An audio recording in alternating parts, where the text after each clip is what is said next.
Jemaat yang dikasihi oleh Tuhan Yesus Kristus, mari bersama kita bangkit berdiri dan siapkan hati pikiran kita untuk mengikuti kebaktian di hari Minggu kedua, 12 Juli 2020.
Maka ditabiskan kebaktian pada saat ini dengan pertolongan kita adalah di dalam nama Allah yang menjadikan langit dan bumi.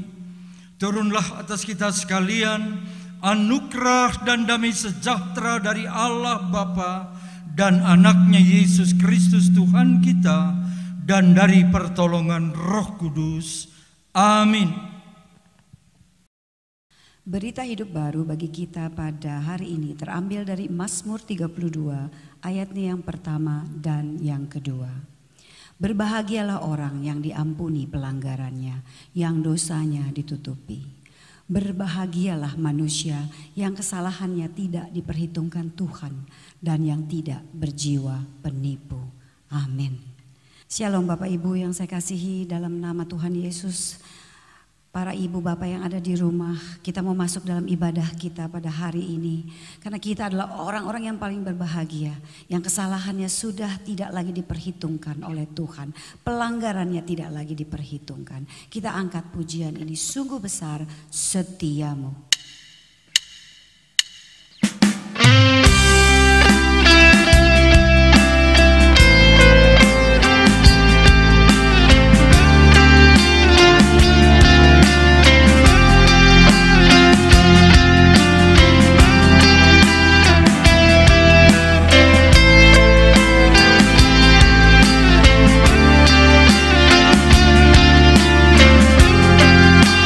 Dengan sepenuh hati katakan,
Sungguh kami bersyukur Tuhan bahwa kami diberi kesempatan lagi Tuhan untuk saat ini datang dan beribadah kepadamu Tuhan.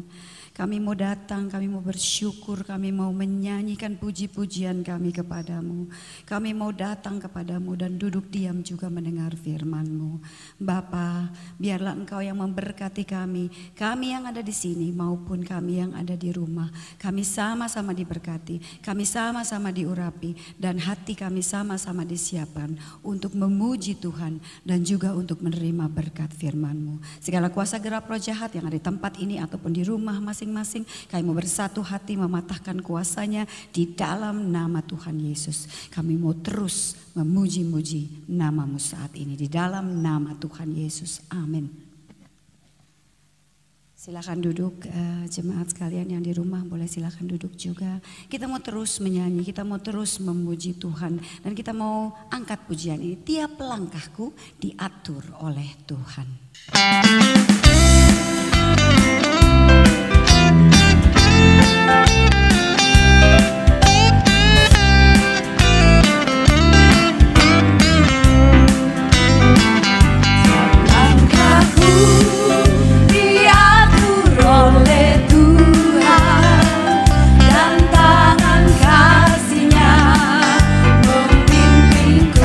Tengah badai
mau terus memuji Tuhan, kita mau angkat pujian ini, berdiri sebagai umat pilihan. Sama-sama bertepuk tangan, bersuka cita.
Bersama Tuhan kita tidak akan menjadi lelah, kita tidak akan menjadi letih, karena Allah kita adalah Allah yang Immanuel, Tuhan senantiasa menyertai kita.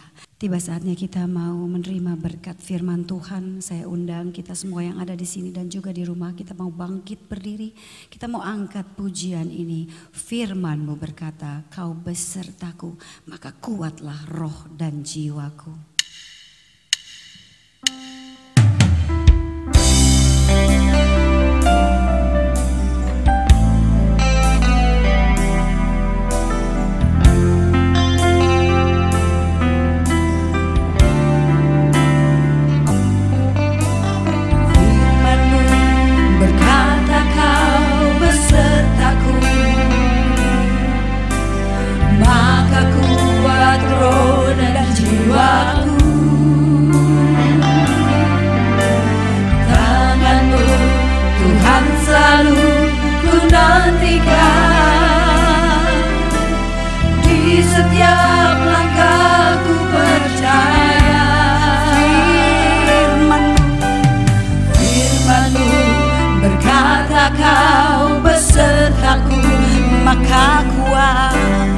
Maka kuat roh dan jiwaku.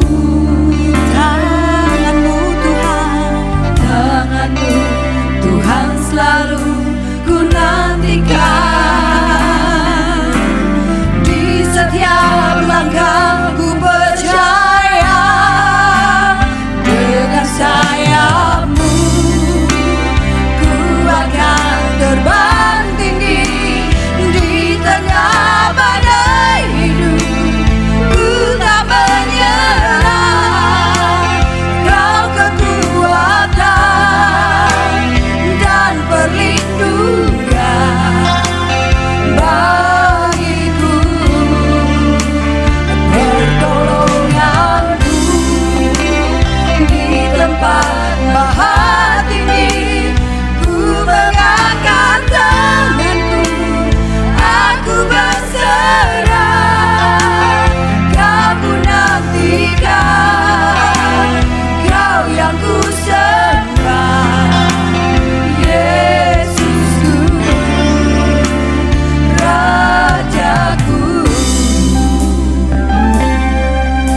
Jemaat yang dikasihi oleh Tuhan Yesus, mari bersama-sama kita bersatu di dalam doa kita memohon kepada Roh Kudus untuk pemberitaan firman Tuhan. Bapa kami dalam surga, betapa kami bersyukur karena hari-hari yang kami lalui, kami tidak pernah berjalan seorang diri. Tangan kasih-Mu yang perkasa senantiasa memegang seluruh tangan kehidupan kami. Karena itu kami berani melihat hari esok bersama dengan Engkau. Karena kami percaya kebangkitan Yesus Kristus memberikan harapan dan keyakinan bagi kami bahwa hari esok sungguh ada dan kami hidup dalam kemenangan. Bapa, kami sudah memuji membesarkan nama Tuhan dan siap untuk mendengarkan firman Tuhan, firman yang hidup, firman iman, firman yang memampukan kami berjalan di tengah dunia yang suram, yang gelap, untuk terus berkemenangan. Karena kami menjadi pelayan-pelayan Tuhan dan saksi Tuhan di tengah dunia untuk menyatakan Shalom Kristus di tengah-tengah dunia ini. Kami berdoa dalam nama Yesus, buka hati dan pikiran kami supaya firman Tuhan yang kami dengar dapat kami simpan dalam kehidupan kami. Kami pelihara dalam satu tanggung jawab yang besar sebagai pengikut Kristus dan melakukan bagian-bagian yang Tuhan mau kami melakukannya. Di dalam nama Tuhan Yesus Juru Selamat yang hidup, kami sudah berdoa dan bersyukur kepadamu. Amin. Jemaat yang dikasihi Tuhan, silakan duduk kembali. Mari bersama-sama kita membaca dari Injil Matius pasalnya yang ke-17, ayat yang ke-14 sampai ayat yang ke-21. Injil Matius pasal 17 ayat 14 sampai 21. Demikian firman Tuhan. Yesus menyembuhkan seorang anak muda yang sakit ayan. Ayat 14. Ketika Yesus dan murid-muridnya kembali kepada orang banyak itu, datanglah seorang mendapatkan Yesus dan menyembah. Katanya, Tuhan, kasihanilah anakku, ia sakit ayan dan sangat menderita. Ia sering jatuh ke dalam api dan juga sering ke dalam air. Aku sudah membawanya kepada murid-muridmu, tetapi mereka tidak dapat menyembuhkannya. Maka kata Yesus, hai kamu angkatan yang tidak percaya dan yang sesat, berapa lama lagi aku harus tinggal di antara kamu? Berapa lama lagi aku harus sabar terhadap kamu? Bawalah anak itu kemari. Dengan keras Yesus menegur dia, lalu keluarlah setan itu daripadanya, dan anak itu pun sembuh seketika itu juga. Kemudian murid-murid Yesus datang, dan ketika mereka sendirian dengan dia, bertanyalah mereka, mengapa kami tidak dapat mengusir setan itu? Ia berkata kepada mereka, karena kamu kurang percaya. Sebab aku berkata kepadamu, sesungguhnya sekiranya kamu mempunyai iman sebesar biji sesawi saja, kamu dapat berkata kepada gunung ini, pindah dari tempat ini ke sana, maka gunung ini akan pindah dan takkan ada yang mustahil bagimu. Jenis ini tidak dapat diusir kecuali dengan berdoa dan berpuasa. Sedemikian jauh pembacaan firman Tuhan. Yang berbahagia adalah kita yang sudah membaca firman-Nya, memeliharanya, dan melakukan bagian-bagian yang Tuhan Yesus mau kita lakukan. Jemaat yang dikasihi oleh Tuhan Yesus, kita baru saja membaca Injil Matius 17, mulai dari ayat 14 sampai ayat yang ke-21. Yang menjadi tema pada hari Minggu ini adalah iman yang memindahkan gunung. Iman yang memindahkan gunung berarti iman yang mampu mengatasi berbagai persoalan. Bukan iman yang cengeng, bukan iman yang mudah kalah, bukan iman yang gampang kecewa, tapi iman yang berhadapan dengan gunung. Kita semua tahu pengertian gunung lebih dari bukit. Dan iman yang seperti ini, kata Yesus Kristus sendiri, kalau kamu punya iman sebesar biji sesawi, kamu katakan kepada gunung beranjak, maka gunung akan beranjak. Jemaat yang dikasihi oleh Tuhan, apa kata Alkitab tentang manusia dan dunia? Kata Alkitab bukan kata gereja, bukan kata pendeta tapi kata Alkitab. Menurut Alkitab, orang-orang yang tidak hidup di dalam Tuhan, yang tidak beriman, maka mereka adalah orang-orang sesuai 2 Timotius pasal 3, yang tidak tahu berterima kasih, yang tidak beragama, yang memberontak kepada Tuhan. Maka orang-orang seperti ini mendekati kedatangan Yesus yang kedua kali, mereka hidup semakin jahat, semakin cemar, semakin berdosa. Ini kata Alkitab. Tetapi juga menurut Alkitab tentang dunia. Dunia yang kita tinggal hari ini yang begitu menawan, memukau. Rasanya kita ingin menjelajah ke seluruh bagian dari dunia yang serba indah ini. Tetapi kata Alkitab, dunia berada di bawah kuasa si jahat. Satu kali dunia yang kita pandang indah, yang menawan hati, satu kali akan lenyap. Dan ibu bapak saudara-saudara yang dikasihi oleh Tuhan, saat ini menurut Alkitab kita sedang menantikan kedatangan Yesus yang kedua kali.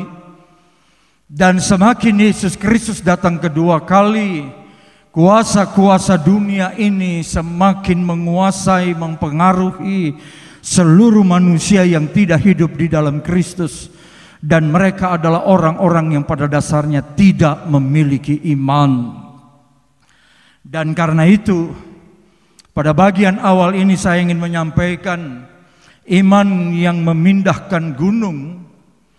Dia bukanlah iman yang mudah tergoncang. Pada waktu Yesus berkata kepada para murid, pada satu saat kalian akan mengalami iman yang tergoncang karena kematiannya, dan para murid berkata tidak. Petrus bahkan mengatakan, sekalipun yang lain akan tergoncang, saya tidak.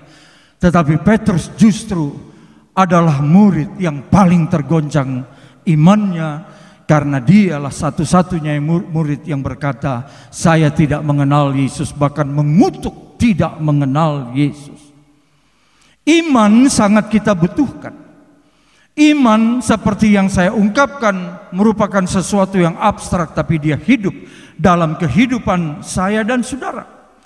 Dan karena itu kalau kita mencermati apa yang dikatakan oleh firman Allah, dan ini terus-menerus menjadi bagian yang ingin saya ungkap pada tema-tema pada bulan Juli kita pada hari-hari ini, yaitu faith alone, hanya oleh iman, sola fide. Di dalam kesaksian kitab Ibrani, iman adalah dasar dari segala sesuatu yang tidak kita lihat. Dasar dari segala pengharapan. Dasar dari pokok-pokok doa kita. Dasar dari kerinduan kita dari segala kebutuhan-kebutuhan spiritualitas dan kebutuhan biologis kita. Itu iman adalah dasar dari pengharapan. Maka segala sesuatu yang kita butuhkan dalam kehidupan ini, yang kita harapkan dalam kehidupan kita, apa yang saudara dan saya harapkan? Masa depan yang lebih baik, pekerjaan yang lebih baik, keluarga yang lebih baik, pelayanan yang lebih baik, maka itu semua didasari dengan iman. Tetapi iman juga menurut Ibrani 11 ayat yang pertama dikatakan sebagai bukti dari segala sesuatu yang tidak pernah saya dan saudara lihat. Jadi iman didefinisikan sebagai dasar dari pengharapan dan bukti dari segala sesuatu yang tidak pernah kita lihat. Saya pernah menyampaikan minggu lalu bahwa karena ini gereja berdebat di sepanjang abad tentang persoalan iman dan kebenaran yang menyelamatkan. Jemaat yang dikasihi oleh Tuhan, saya ingin mengajak kita melihat pada bagian mulai dari ayatnya yang pertama. Kita baca ayat yang ke-14. Tapi pada ayat yang pertama, 6 hari kemudian Yesus setelah tinggalkan Kaisaria Filipi, maka Yesus kemudian naik ke atas gunung yang tinggi. Gunung ini disebut dengan Gunung Tabor.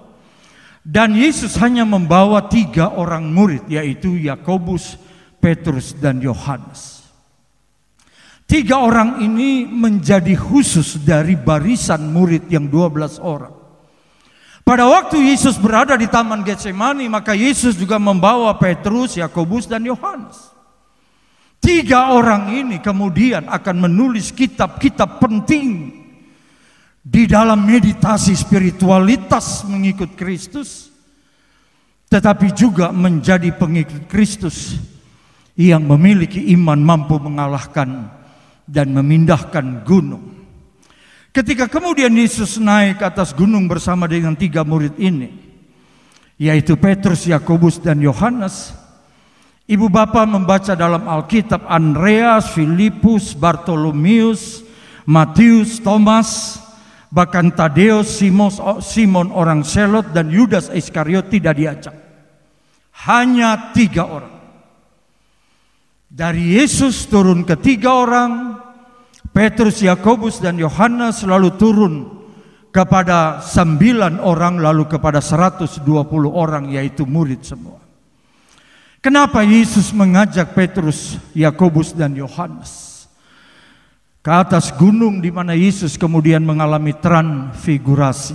Transfigurasi itu mengalami perubahan dari wajah Yesus menjadi bersinar-sinar, mengalami transformasi spiritualitas, dan ini menjadi penting. Berkali-kali saya mengatakan, pernah mengkhotbahkan di bagian ini, gunung itu menjadi penting dalam Alkitab.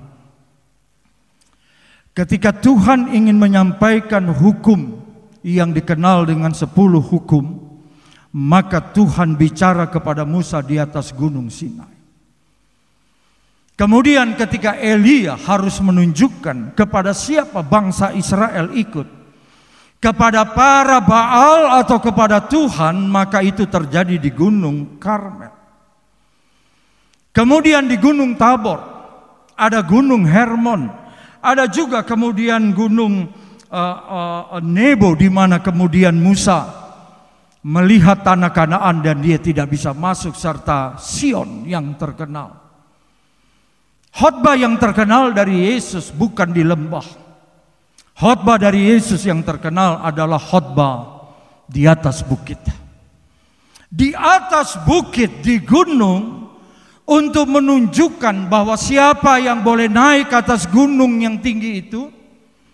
Pemazmur mengatakan hanya orang yang bersih hatinya dan tangannya tidak boleh berdarah. Orang yang bersih hatinya berada di pada puncak-puncak dari gunung bersama dengan Yesus. Lalu kemudian kita membaca pada ayat yang kedua dan ayat yang ketiga. Dari pembacaan kita dikatakan lalu Yesus berubah rupa. Ketika Yesus berubah rupa, apa yang terjadi? Para murid Petrus, Yakobus, dan Yohanes melihat bagian ini. Dan mereka begitu terkejut, mereka tidak bisa berkata-kata, sampai kemudian Petrus mengatakan, kalau demikian kami akan membuat 3 kemah, 1 buat Yesus, 1 buat Musa, dan 1 buat Elia. Pertanyaannya, kenapa Yesus kemudian berdiri bersama dengan Musa dan juga Elia? Ini sebuah penglihatan yang bukan penglihatan berupa mimpi, tapi ini sebuah transfigurasi yang dilihat langsung oleh para murid, Petrus, Yakobus, dan Yohanes. Ada beberapa komentar atau penafsir mengatakan Musa, dia menggambarkan atau mewakili nabi yang berbicara hukum, firman Tuhan, hukum Taurat. Elia adalah nabi yang mewakili demonstrasi kuasa Allah. Maka pada waktu Yesus berdiri mengalami transfigurasi di atas gunung ini, maka Yesus sedang diapit oleh hukum, firman yang hidup. Sekalipun Yesus adalah firman yang hidup untuk meneguhkan siapakah dia. Karena kemudian pada waktu ketiganya sedang berdiri, terdengarlah suara dari atas, inilah anak yang kukasihi, kepadanya aku berkenan. Elia, dia menggambarkan eksistensi kuasa. Hidup di dalam Kristus. Yesus adalah kebenaran. Yesus adalah hidup. Dia menghidupkan kuasa firman dan kuasa untuk mengalahkan berbagai musuh iman. Di dalam kitab Wahyu dikatakan ada 2 saksi yang menjadi saksi ketika Kristus siap datang kembali ke dunia, dan banyak orang berkata 2 saksi itu kemungkinan Musa dan juga Elia. Saya tidak ingin mengatakan bahwa itu 2 saksi adalah Musa dan Elia. Tetapi nanti ketika Yesus kemudian bicara kepada Petrus, Yakobus dan Yohanes, mereka terkagum-kagum. Lalu Yesus berkata, sudah berhenti dari lamunan pukauan kalian terhadap apa yang kalian lihat. Jangan bicara kepada banyak orang. Lalu kemudian Petrus bilang begini, bukankah sudah tertulis akan datang Elia sebelum engkau datang?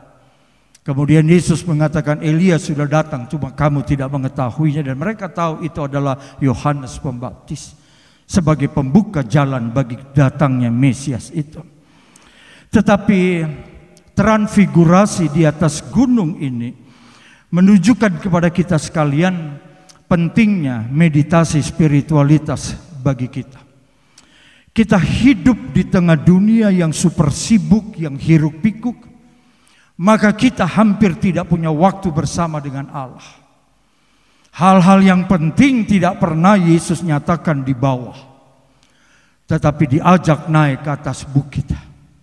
Kalau kita ingin melihat pengajaran Yesus yang begitu terkenal, maka kita akan melihat bagaimana khotbah Yesus di bukit, Matius pasal 5 sampai Matius pasal yang ke-7 merupakan pengajaran yang terbaik dalam dunia ini.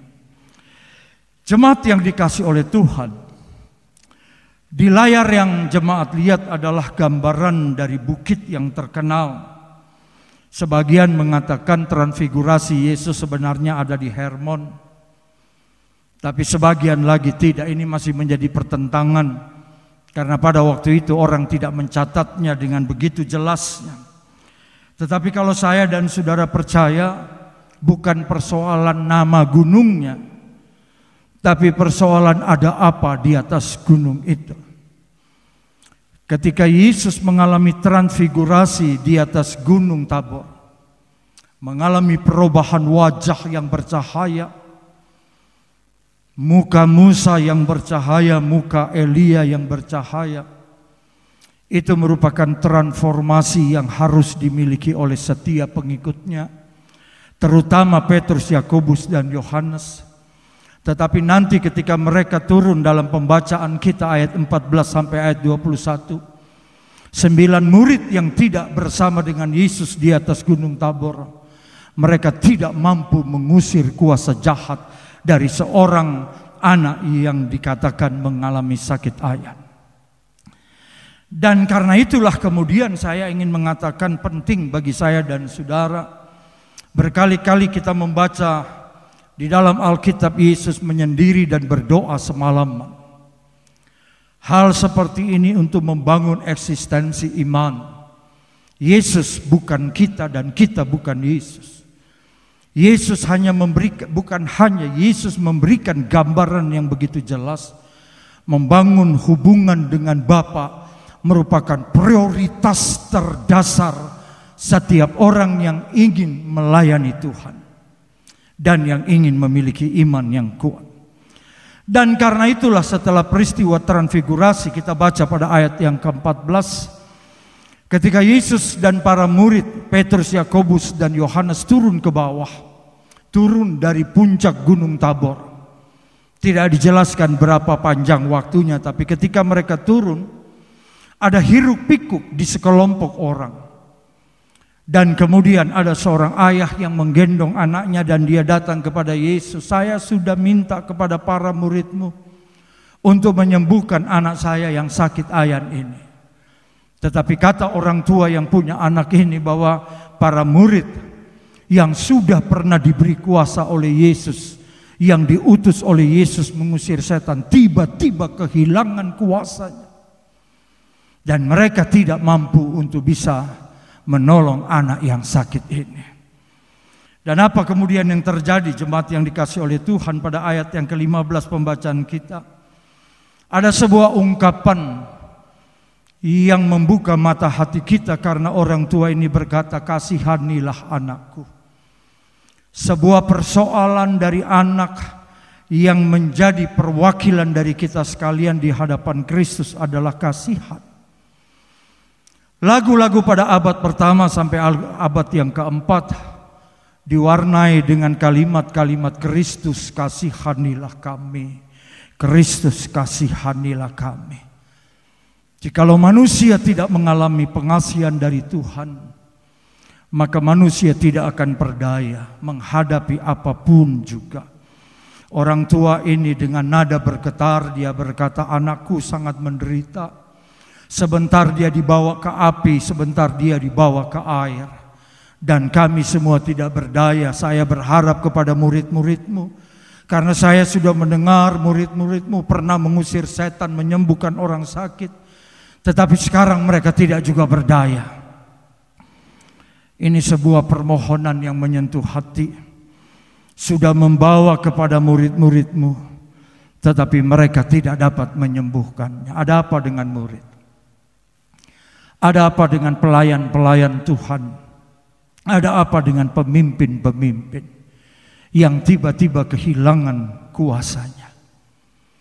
Jemaat yang dikasihi oleh Kristus, kemudian Yesus memberikan tanggapan. Maka kata Yesus, hai kamu angkatan yang tidak percaya, yang sesat.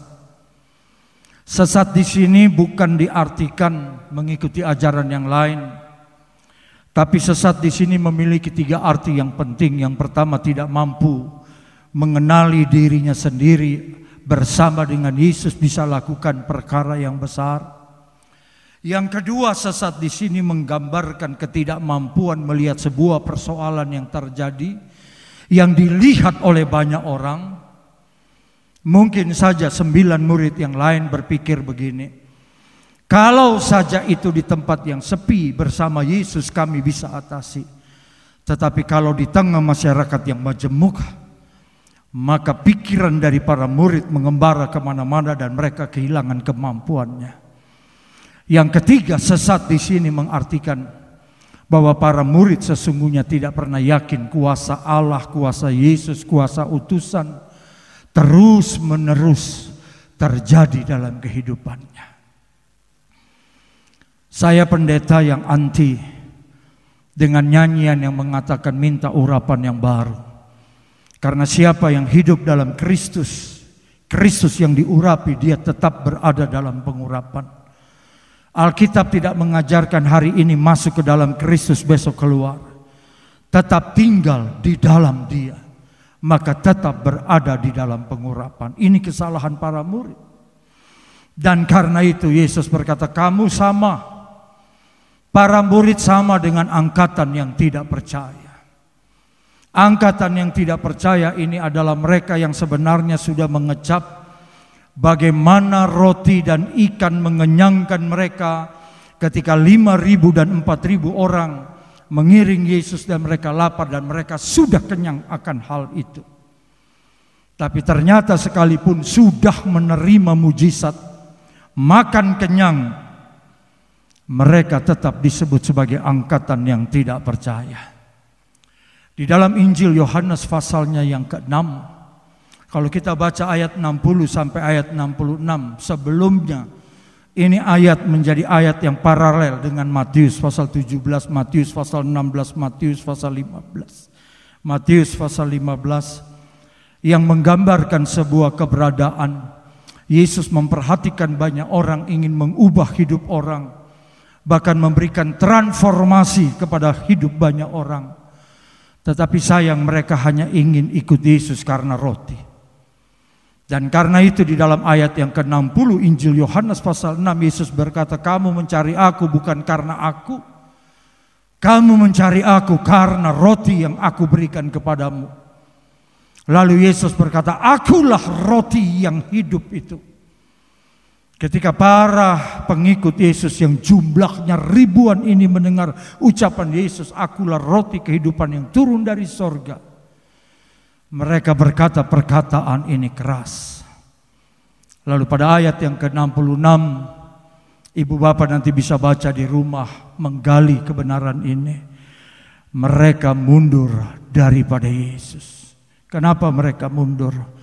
Karena mereka hanya ingin rotinya dan bukan Yesusnya.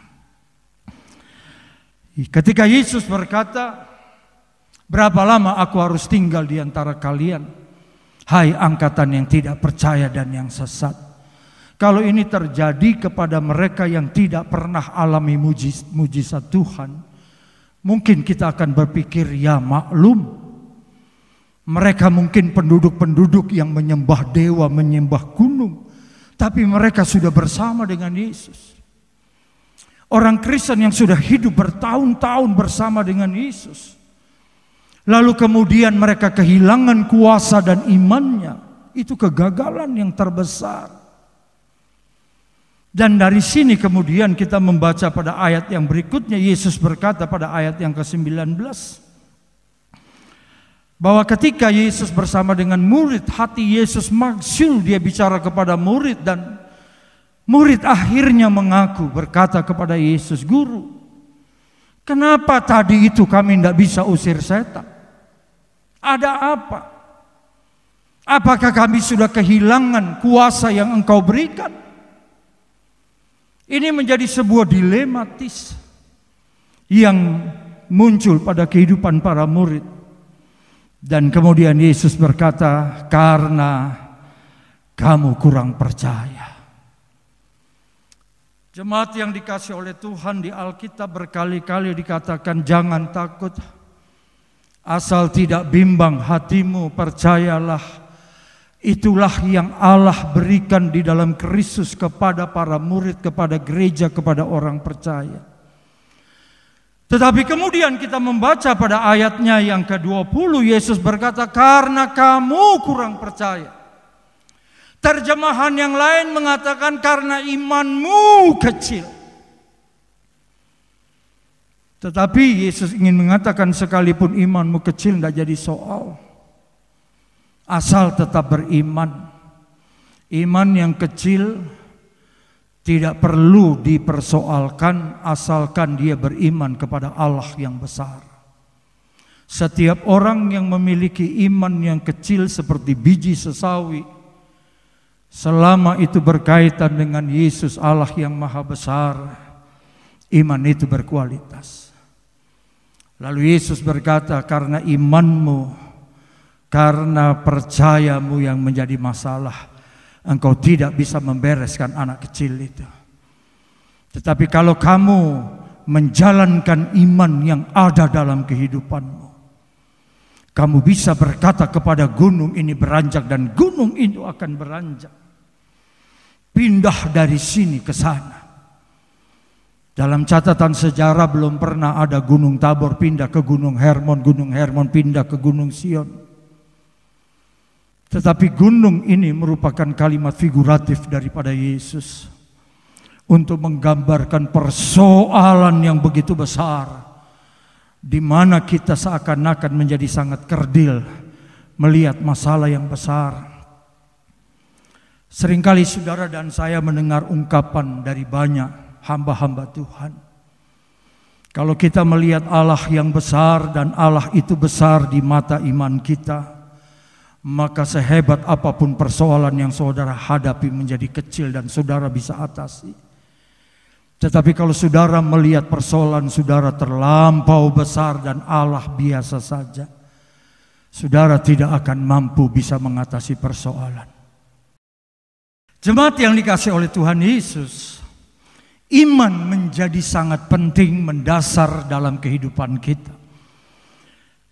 Kalau saya dan saudara melihat Yesus tidak lebih hebat daripada yang lain, kerap kali kita melihat masalah kita jauh lebih besar dari kemampuan Yesus menolong saya dan saudara. Ini bukan permainan. Tetapi ketika saya dan saudara percaya dan percaya, tidak bimbang, tidak ragu, bahwa Yesus kita jauh lebih besar dari yang segalanya. Betul, masalah itu tidak bisa ditertawakan dan disepelekan. Tapi iman yang saudara miliki akan mampu mengatakan masalah yang besar itu dikalahkan, dipindahkan. Dan kemudian saya ingin mengajak kita semua untuk memikirkan tentang apa pengertian daripada gunung itu. Memindahkan gunung. Waktu kita baca bagaimana Yesus kemudian mengusir roh jahat dari anak, yang manifestasinya digambarkan sebagai seorang anak yang ayan, tapi sebetulnya dia dirasuk oleh roh jahat, oleh setan. Maka gunung yang Yesus masukkan itu adalah mengalahkan, mengusir roh-roh kuasa-kuasa jahat dari kehidupan manusia. Memindahkan gunung, mengalahkan si jahat dan kuasa-kuasanya. Memindahkan gunung, jemaat yang dikasih oleh Tuhan, berarti mengalahkan gunung-gunung persoalan. Mengalahkan gunung-gunung pencobaan. Mengalahkan gunung-gunung penderitaan. Pemazmur mengatakan umur kita 70 tahun dan kalau kuat 80 tahun. Bonus dari semua itu adalah penderitaan dan kesusahan. Tetapi orang yang beriman bukan sembarang iman. Minggu lalu sudah saya jelaskan tentang apa itu definisi-definisi iman. Maka praktek daripada iman adalah mampu memindahkan gunung. Belum pernah ada gunung gede, gunung kawi dipindahkan. Tapi ini merupakan sebuah gambaran dari persoalan yang terlampau besar, yang tidak bisa diatasi sekedar dengan menggunakan logika dan nalar, tapi hanya bisa diatasi kalau seseorang punya iman dan kuasa. Dan karena itu jemaat yang dikasihi oleh Tuhan, apa sebetulnya yang terjadi dalam konteks murid-murid yang tidak ikut ke atas Gunung Tabor? Yang pertama, orang tua bersaksi di depan banyak orang, depan Yesus, depan Petrus, Yakobus dan Yohanes. Mereka tidak dapat berbuat apa-apa. Mereka tidak dapat menyembuhkan. Dari sisi Yesus, Yesus sendiri mengatakan, kamu angkatan yang tidak percaya, kamu angkatan yang sesat. Coba saudara telusuri berapa tahun para murid iring Yesus. Tapi kemudian Yesus berkata secara jujur, kamu sesat. Hari-hari ini kalau kita datang di gereja dibilang sesat. Kalau gereja melaksanakan disiplin, kita akan marah. Karena pada dasarnya keberadaan semakin dekat Yesus datang kedua kali, orang tidak mau hidup tertib. Saya juga pernah mengajarkan pentingnya hidup dipenuhi oleh Roh Kudus. Karena jikalau saya dan saudara tidak dipenuhi Roh Kudus, kita manusia yang kosong, kita rumah yang ditinggalkan kosong. Maka iblis akan datang lagi bawa 7 kawan yang lebih jahat dan merusak rumah itu. Hidup dipenuhi oleh Roh Kudus bukan satu pilihan, tapi keharusan. Pada minggu lalu saya mengatakan 3 hal sebagai penutup bagian khotbah. Yang pertama, mari kita mengenakan Kristus. Yang kedua, mari mengalami kepenuhan Kristus. Dan yang ketiga, mengalami manusia yang baru. Ini bukanlah teori, tapi ini merupakan manifestasi praktek iman.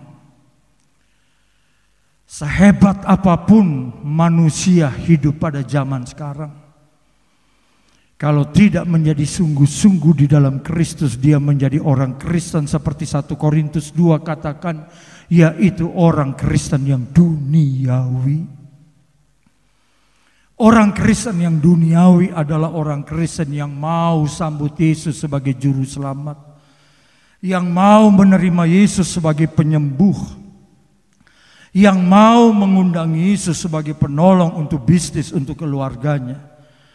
Tapi sedikit juga tidak pernah mengundang Yesus sebagai Tuhan yang dipertuhankan setiap hari. Dan karena itu Yesus mengatakan, kamu angkatan yang tidak percaya dan sesat. Lalu Yesus memberikan gambaran, sekiranya kamu punya iman sebesar biji sesawi, kamu bisa berkata kepada anak itu, keluarlah hai setan itu, dan setan itu keluar. Kalau kamu punya iman, kamu tidak perlu harus cari pertolongan dari yang lain. Karena itu bersumber daripada Allah ini. Allah yang menyatakan diri dalam Kristus. Dan karena itu, saya kira ini sebuah gambaran paralel daripada Markus pasal yang ke-8. Kemudian Yesus mengatakan begini, pasal 9. Yesus mengatakan jenis ini, jenis gunung ini hanya bisa diusir dengan doa dan puasa. Doa dan puasa itu akan terlatih, akan menjadi sebuah gaya hidup, mengkristalisasi iman kita menjadi iman yang mampu memindahkan gunung. Ketika setiap pengikut Yesus mampu mengalami transformasi iman dalam kehidupannya. Sering-seringlah ke atas gunung bersama Yesus. Istilah rohani. Sering-seringlah berjalan bersama Dia untuk mengalami perkara-perkara yang besar. Yesus tidak pernah mengajarkan hal-hal yang besar. Di dalam perjanjian baru, jemaat akan melihat banyak hal yang diungkap kecil. Ada tulisan yang mengatakan, Yesus mengatakan, kalau kamu melakukan kepada orang-orang kecil ini, orang kecil, Yesus mengatakan kepada anak kecil ini.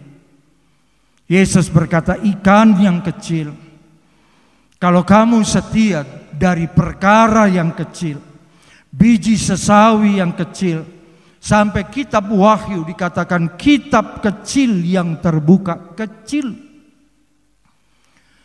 Tetapi jangan dipandang yang kecil itu menjadi remeh, tidak berarti. Karena yang kecil itu yang menentukan. Dan karena itu saya ingin menggarisbawahi pernyataan ini. Saya dan saudara wajib memiliki iman. Tidak perlu yang terlampau besar, kecil saja. Tapi iman saudara berhubungan langsung dengan Yesus Kristus Allah yang besar. Bagaimana saudara bisa memahami ucapan Yesus, kamu akan melakukan jauh lebih besar dari yang aku lakukan. Pernah saudara lakukan itu? Saudara bisa mendemonstrasikan iman yang terrefleksi karena kuasa Allah dalam kehidupan kita. Sehingga waktu Yesus berkata kepada para murid, tidak NC hanya kepada 12 murid, yang minus Yudas Iskariot yang gantung diri, bukan. Tapi kepada gerejanya, kepada orang yang percaya, kamu akan melakukan hal-hal yang besar. Dan hal-hal yang besar itu bukan karena iman yang besar. Saudara ingin melayani dengan hal-hal yang besar, perkara-perkara yang besar, bukan karena uang saudara besar. Bukan karena harta saudara berlimpah. Seringkali kita mendengar kalimat-kalimat seperti ini, Tuhan memakai orang-orang biasa untuk pekerjaan-pekerjaan yang luar biasa. Tuhan tidak pernah memakai orang-orang luar biasa untuk pekerjaan-pekerjaan yang luar biasa. Berbahagialah saya dan saudara menjadi orang biasa. Berbahagialah saya dan saudara kalau disebut kecil dan punya iman yang kecil. Tapi semua itu terkoneksi kepada Allah yang besar. Kepada Yesus Kristus yang besar, yang kuasanya tidak pernah berubah.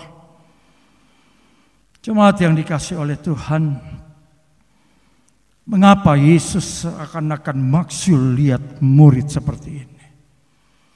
Karena panjang lebar Yesus jalan, tidur, makan bersama dengan para murid, sekolah kehidupan bersama dengan para murid. Ada 3 hal yang ingin saya sampaikan. Yang pertama tentang iman. Iman yang memindahkan gunung. Yang pertama, bagaimana cara murid, cara orang percaya. Jemaat yang dikasihi oleh Tuhan, pada dasarnya Yesus ingin mengajarkan kepada para murid bagaimana cara para murid, cara kita, cara gereja hidup dalam kuasa Allah. Dapatkah kita membayangkan hidup di tengah dunia tanpa kuasa Allah? Di dalam kuasa Allah. Yang kedua, kita diajarkan bagaimana cara hidup menggunakan kuasa Allah. Hidup dalam kuasa Allah tetapi juga menggunakan kuasa Allah dan bagaimana cara kita, cara para murid, cara gereja hidup mengalahkan dunia di dalam Kristus.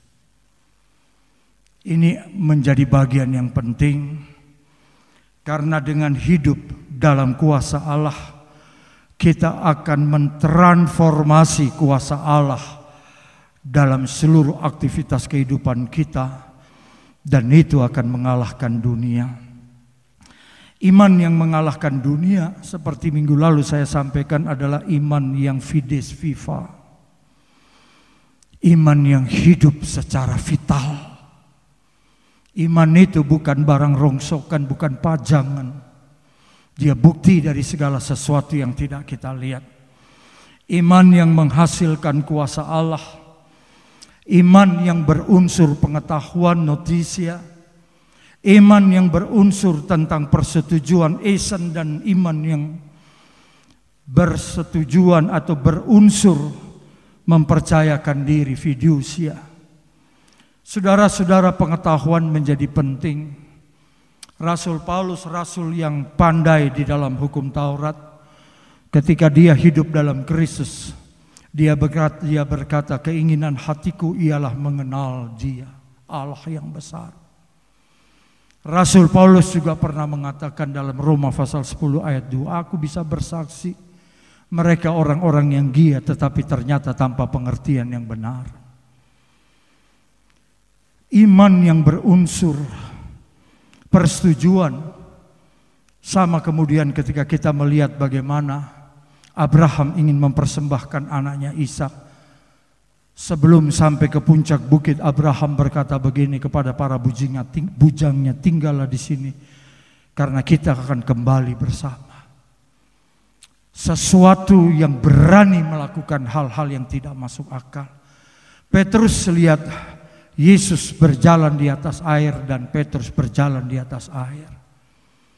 Ketika saudara setuju dengan kuasa Allah yang bisa terjadi, diwujudkan dalam hidup saudara, saudara bisa memindahkan gunung itu. Dan iman yang berunsur mempercayakan. Rasul Paulus berkata, aku tahu kepada siapa aku percaya. Banyak orang Kristen percaya dengan tahayul, banyak orang Kristen percaya dengan mitos, banyak orang Kristen percaya dengan semua yang diproduk dalam dunia. Tetapi sayang, sedikit yang bisa berkata seperti Rasul Paulus, aku tahu kepada siapa aku percaya. Jemaat yang dikasihi oleh Kristus, hidup dengan iman yang memindahkan gunung. Ini bagian terakhir yang menjadi refleksi iman kita. Yang pertama, mari ikut Yesus ke atas gunung. Mari alami transformasi spiritual, mengalami transformasi dalam kehidupan sehari-hari. Yang kedua, mari alami transformasi iman di dalam Kristus, di mana saya dan saudara dipenuhi oleh firman Tuhan. Firman yang juga mengajarkan hukum-hukum Tuhan dalam kehidupan. Ini representasi daripada Musa. Dan bagaimana saya dan saudara mengalami transformasi di dalam kuasa. Kuasa tanpa firman Tuhan seringkali mengelabui banyak orang. Orang mudah bernubuat, tapi tidak didukung oleh firman Tuhan. Dan pada akhirnya doa dan puasa. Doa dan puasa adalah bagian yang tidak terpisahkan dari iman Kristen. Kalau saudara adalah orang Kristen, maka saudara adalah pendoa. Kalau saudara pendoa, saudara tahu begitu besar masalah yang dihadapi keluarga saudara, suami saudara, istri saudara, anak-anak saudara, pekerjaan saudara, bisnis saudara, pelayanan saudara. Saudara tidak akan ragu untuk berpuasa. Hari-hari ini saya terus berpuasa. Karena saya menyadari keadaan yang kita hadapi, dunia sedang kotor dengan pandemi COVID-19. Dunia sedang mengerang korban berjatuhan. Saya pernah mengatakan kalau melihat angka korban jangan lihat angka. Tapi coba saudara merenungkan berapa banyak orang yang tidak mengenal Kristus, yang kemudian mereka mati. Karena itu saya mengajak jemaat Karmel, mari berdoa. Berdoa dengan akal budi, tetapi berdoa juga dengan roh kita. Dan mari kita berpuasa. Karena dengan demikian jemaat yang dikasih Kristus, kita tahu gunung-gunung persoalan, gunung-gunung pencobaan yang oleh sebagian orang dikatakan saya tidak mampu. Tapi bagi saya dan saudara yang berdoa dan berpuasa, yang mengalami transformasi firman dan kuasa Allah, kita mampu memindahkan gunung itu. Kalau saya tutup dengan kalimat selamat memindahkan gunung, itu bukan kalimat yang mengada-ada. Persoalan yang terbesar adalah mengalahkan si kuasa jahat. Dan saudara mampu melakukannya bersama Tuhan Yesus. Kiranya Tuhan Yesus memberkati kita sekalian. Jangan takut untuk memiliki iman yang besarnya seperti biji sesawi. Amin. Kita bersatu dalam doa. Bapa kami dalam sorga, terima kasih. Karena pada hari ini kami diingatkan lagi oleh Tuhan betapa pentingnya kami memiliki iman. Iman yang fides viva. Iman yang hidup dan yang vital. Yang menjadi pilar dalam kehidupan kekristenan kami.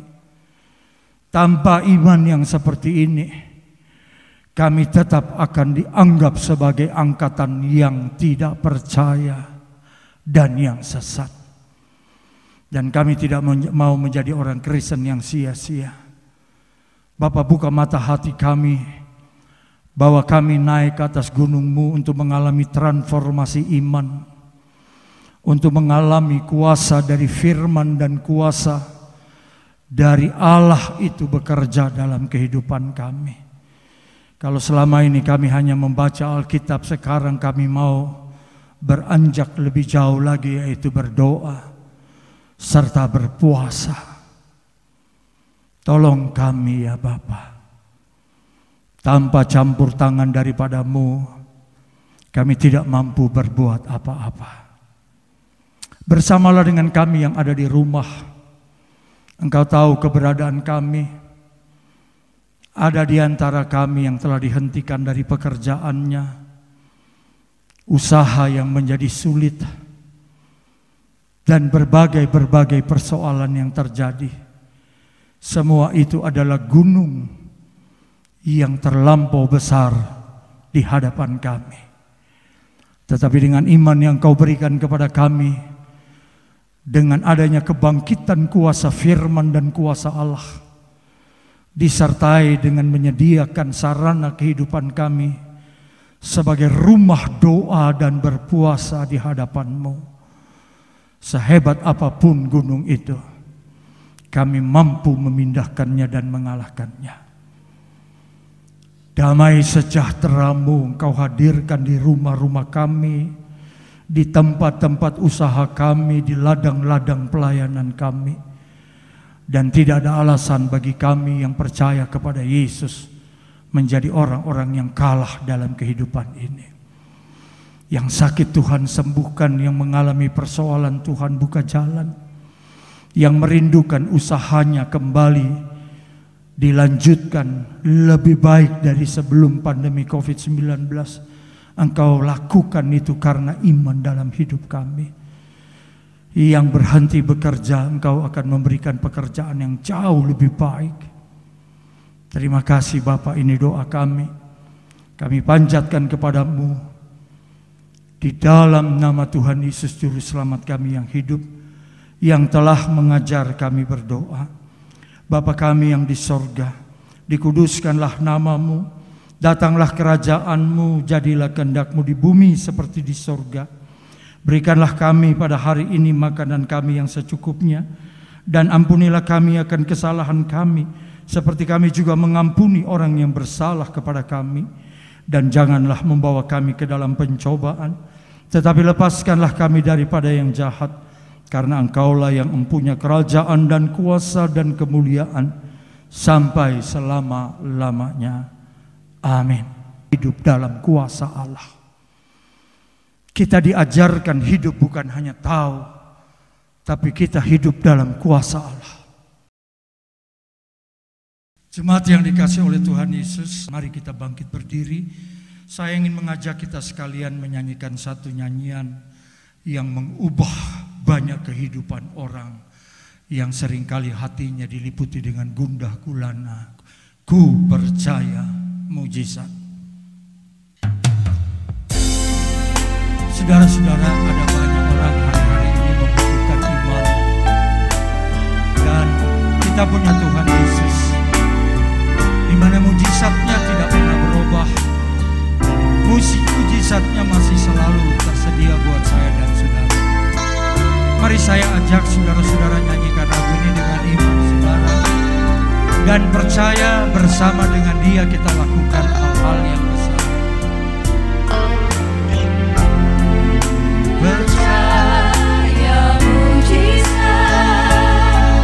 Tuhan yang bebas, sungguh ajaib diubahkan yang ditebus Tuhan.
kabulkan pujian ini ya Bapa. Setiap orang yang bernyanyi, Engkau hadirkan kuasa-Mu dan firman Tuhan. Terima kasih Bapa, kalaupun kami selesai dengan ibadah hari ini, kami tidak pernah selesai dengan Allah kami di dalam Kristus. Mari turunkan berkat-Mu kepada kami. Doksologi.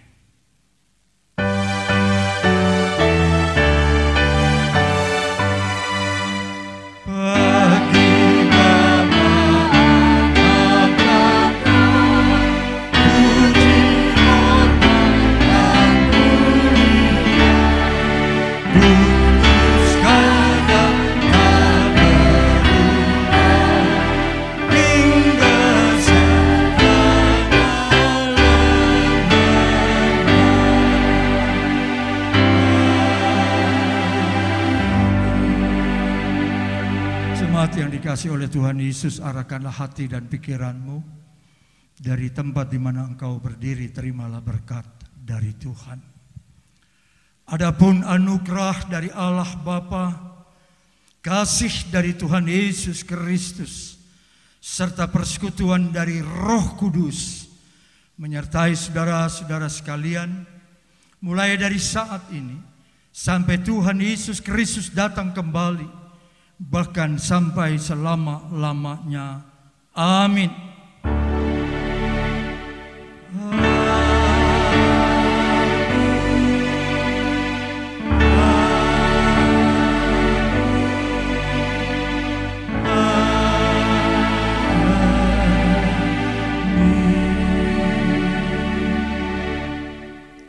Jemaat yang dikasih oleh Tuhan, silakan duduk dan selamat hari Minggu. Silakan bersaat teduh dan Tuhan Yesus berkati kita sekalian.